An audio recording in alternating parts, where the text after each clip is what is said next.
I'd like to touch on your other role as a cabinet secretary without portfolio. What does that even mean? Well, it simply means that I sit in the cabinet. And do what? The reason, yes, well, I participate in all the discussions of parliament, of cabinet, and especially as far as they relate to the manifesto of the party. Okay. So you're a cabinet secretary of the country representing Jubilee interest in the cabinet? In the cabinet, yes. Is that legal?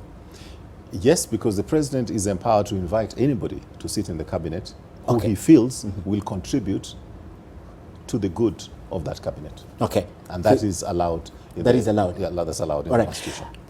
When the finance minister of the CS in charge of Treasury was told to step aside because of the court case, ordinarily we expected that the cabinet secretary without portfolio will definitely assume a portfolio. No. It's not automatic. That does not happen. Well, it doesn't happen because then it will require that I have to go through parliamentary vetting. Okay. So that then I take an oath as a formal cabinet secretary. Okay. Yes. All right. I want to talk more about that, and specifically I want to talk about your relationship with the Deputy President, William Ruto. But just to finish on this fact, you have spoken a lot about BBI, and I've also asked you a question about the role of the president, the PG, calling the PG meetings. But what is your position or the party position on the referendum, for example? Just briefly, what is your party position?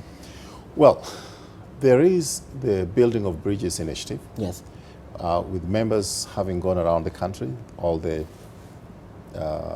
47 counties, and I think they're just about to finish, or if they have not already finished. And that is a process that was initiated by the president himself in collaboration with the former Prime Minister Raphael Tuju. That is a process that we support. Whatever comes out of that process, whether we go through a referendum or whether it means changing of certain laws through parliament, whatever recommendation that BBI comes with is what we're going to look at seriously. Is that not unhealthy for this country? I mean, we cannot peg the outcome of BBI, and as you have mentioned yourself, is that it's initiated by the president and Raphael Tuju. How can we peg the whole life of this country on two individuals? Well, first of all, the president is elected, and he is the president of the whole country, not only those who voted for him, but also those who did not vote for him. Then you have to accept that he did get 54% or thereabout, 53% of the votes cast in this country. The former prime minister got 44%. 53% plus 44% comes to 97% of the country. Those who voted in this country, 97% of them voted for those two individuals. So they carry the whole weight of... No. They do have a mandate. Okay. They do have a mandate which you cannot ignore, all right? And that is where we have problems with the other initiative, which is fronted by a different team under Punguza Muzigo. Much as they may be brilliant constitutional lawyers with specialization and technical and intellectual capacity to be able to write a constitution, that their process has not gone through this process of negotiating with members of the public. Because after all, a constitution is a contract between the citizens and those who and the government, so to speak. So for you to sit in a room like me and yourself sit in a room, it doesn't matter how brilliant we are, and decide that this is the way that this direction the country should go, I think it is a little bit unfortunate, if not arrogant, so to speak. And I'll give you a very simple example. Take Migori, for example, which I like to give in this particular respect. Migori has 8 constituencies, 2 of them occupied by the Kuria ethnic group, and 6 of them occupied by the Luo ethnic group. Supposing this idea of having 2 members of parliament per county goes through, then you'll be having a situation in which those from the Kuria community will never have a seat in Migori County, so to speak. I mean, if it was supposed to happen, yes. So, whatever they recommend looks very good and brilliant on paper. Yes, but practically it won't happen. Practically, they should go and talk to those It's retrogressive. No, not retrogressive. You should just go and talk with those Migori people from the Courier side and hear what they wish. Say. But tonight you are making an admission that indeed BBI is about the two. No, I'm not saying it's about the two. If it was about the two, then they should have just set the way the Punguza Bugazazi people, Muzigo people set, and come up with a bill and tell us. They didn't do that.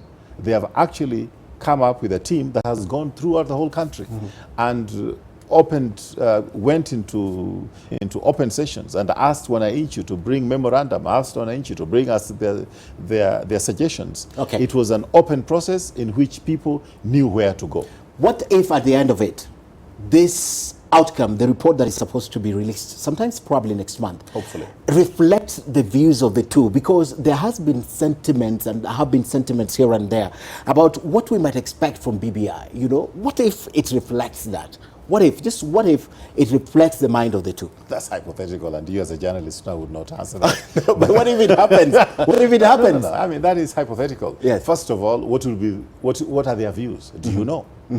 They set it up. We're just thinking if it conforms, because one of the examples that we've been given, SG, just in a minute, is we need expanded executive. And right at the top, we're thinking of the president, deputy president, prime minister, 2 deputy premiers, just in case this comes out. And there's been a lit conversation on this. Let me help you. Yes. Let me help you on this one.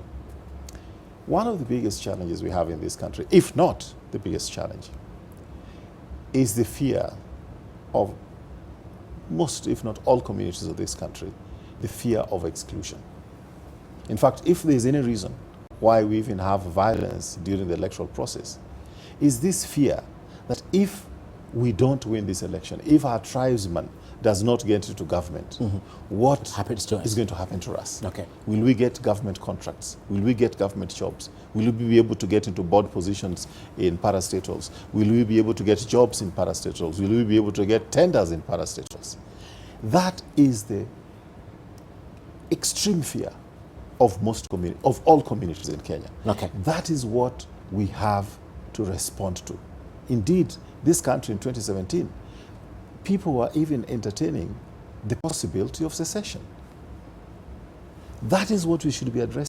Okay. Now, how we address it, we hope that the BBI, after listening to all these submissions from the wise and the not so wise, we should be able to come up with a way of uniting this country. Okay. It is not about 2 people. Okay. It is about all of us as a country.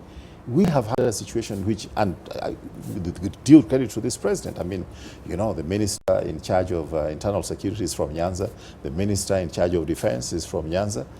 I mean, it's because of his nationalistic credentials that we can be able to do that. Okay.